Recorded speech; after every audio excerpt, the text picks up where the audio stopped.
ಕೊಡ್ತಿದ್ದಾರೆ. Invariably and implicitly, we refer to sexual reproduction. Organisms reproduce by asexual means also. Fungi multiply and spread easily due to the millions of asexual spores they produce. ಇಲ್ಲಿ ಏನಪ್ಪ ಅಂದರೆ organisms ಏಸೆಕ್ಷುವಲಿ also produce ಮಾಡುತ್ತೆ, ರೀಪ್ರೊಡಕ್ಷನ್ನ ಸೆಕ್ಷುವಲಿನಾರು ಮಾಡುತ್ತೆ.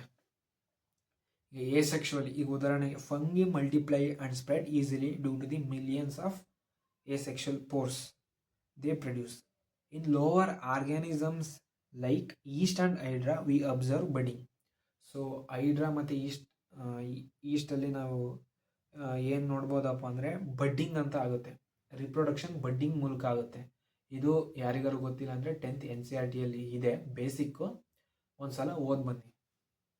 ಇನ್ ಪ್ಲಾನೆರಿಯಾ means flat worms. ಇಲ್ಲಿ ಏನಪ್ಪ ಅಂದರೆ V observe true regeneration ಅಂದರೆ ಏನು? ಈಗ ಒಂದು ಆರ್ಗ್ಯಾನಿಸಮ್ ಫ್ಲಾಟ್ ವರ್ಮ್ ಪ್ಲಾನೆರಿಯಾ ಇದೆ, ಅದು ಕಟ್ಟಾಯ್ತಂದರೆ ಆ ಸ್ಮಾಲ್ ಪಾರ್ಟ್ ಪೀಸ್ ಆಗಿರೋದು ಎಕ್ಸಾಕ್ಟ್ ಇನ್ನೊಂದು ಲಿವಿಂಗ್ ಆರ್ಗ್ಯಾನಿಸಮ್ ಆಗುತ್ತೆ. ಅಂದರೆ ಆ ಕಟ್ಟಾಗಿರೋ ಪೀಸು ಮತ್ತೊಂದು ಪ್ಲಾನೆರಿಯಾ ಆಗುತ್ತೆ. ಸೊ ಇದಕ್ಕೆ ಟ್ರೂ ರೀಜನರೇಷನ್ ಎಕ್ಸಾಕ್ಟ್ ಆಗುತ್ತೆ.